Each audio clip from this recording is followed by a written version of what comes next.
Ford is saying what I've been saying for years now, guys, and I have been saying this to those of you watching the channel now for a few years.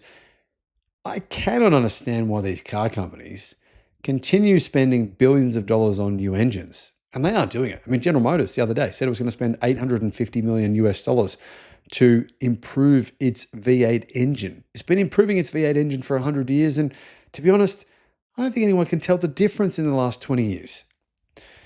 New car buyers, Ford says, are very different to car buyers from 30 years ago. And Ford is now saying, yeah, you know what? Engines don't really change the game. Hello, my friends. Welcome to the channel.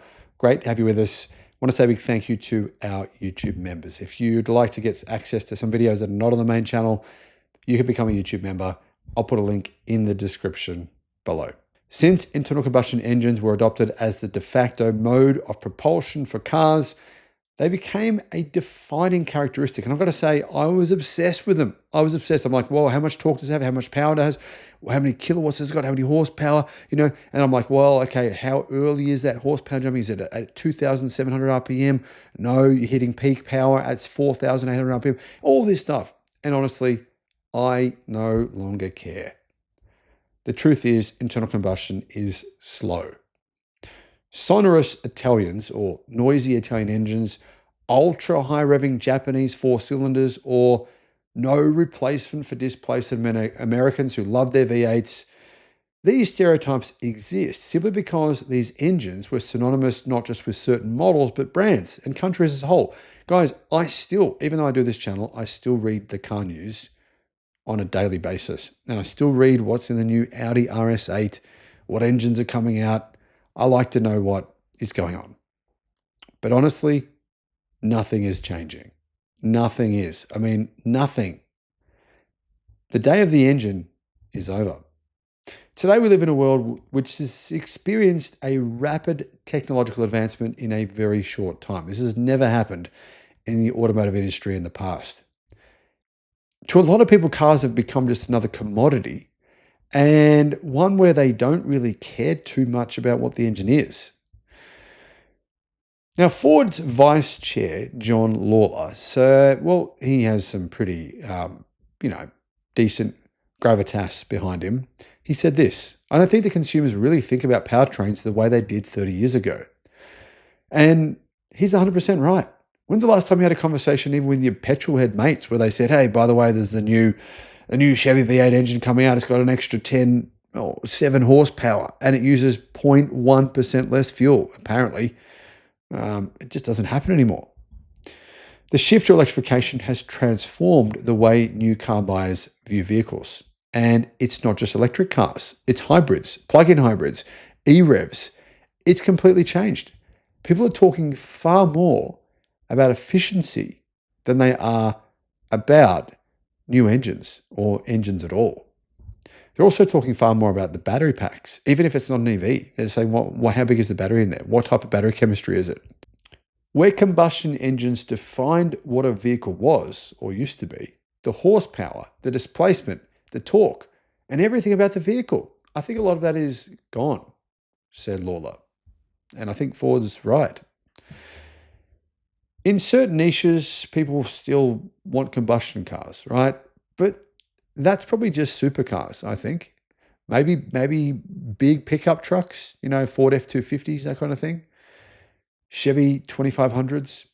Yeah, I mean, there they do. Today, that's going to change very quickly. But most customers don't. Most customers are like, you know what? I don't want to buy an EV yet, but I want a hybrid at least. Just buying a purely internal combustion car, it's just so old school, it's so dated. It's like buying one of those ancient Nokia phones and saying, hey, mate, imagine buying it, a standard internal combustion car, and then telling your friends you just bought a new car and they ask you what it is and you say, oh, yeah, it's a Ford F-150. And what's in there? What's the engine? Oh, it's a 6-cylinder turbo. Oh, yeah, that's exciting. That's really exciting. Tell me about it. Or imagine then buying something else, like, for example, a BYD Shark, yeah? People say, well, what's that? How does that work? How big's the battery? How long can you go on battery power alone? What's the fuel efficiency when you're not using the battery? All of this is just opening up this entire world. I mean, personally, I'd much prefer a fully electric car. Hybrids are not my thing, but you can see how there's a lot of interest now, thanks to batteries, thanks to battery technology. And here's the thing. In the past, brands like Ferrari, BMW, Mercedes, they would sell on their engines. They would. Remember the C63, C63 AMG? People thought that thing sounded amazing. Was it a great car? Not really.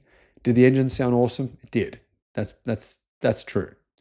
Those days are finished. I mean, BMW's very impressive turbo diesel engines where they would extract huge amounts of power from a relatively smallish engine. No one cares anymore. No one's saying, hey, BMW, I want your amazing new diesel engine. No one could care less. The world has moved on incredibly quickly. And it even affects supercars now. If the supercar you just bought is purely internal combustion, it's going to get thrashed. Whether that's in a straight line, doesn't matter. On the racetrack now, really, the truth is, buying a standard supercar or hypercar with just a combustion engine means it is going to get annihilated by a hybrid or a fully electric supercar. Here's what Horse Powertrain's CEO said. It's a win-win business model for everybody. Everyone gets what they want. And you know what? There's nothing wrong with that. The truth is, at this point in time, I guess it's a pretty good time for people who are enthusiasts. A lot of people are complaining. They're saying EVs are destroying the emotion and the soul of things. I love my EV. I love the fact that it's so easy to drive. It's no maintenance. It's so quiet. I love it. But for those who don't, you can get a hybrid, a plug-in hybrid. There's so many options in the market right now, and it's only going to get better. Before it gets worse for some of these clowns who can't handle the fact that the future of the automotive industry is not hybrids, it's fully electric. Thanks for watching. The Ford Mustang Mach-E is unbelievably good value. I mean, the price has been reduced. The vehicle is now a little bit better. And honestly, it is a significant contender for the Model Y. I mean, a lot of people in the United States in particular, they write off the Mustang Mach-E. They're saying, nah, it's not that good. The Model Y is much better. And just don't even bother. But I actually think based on the new updated Mach-E, the price has been lowered. It's a bit better than the old version.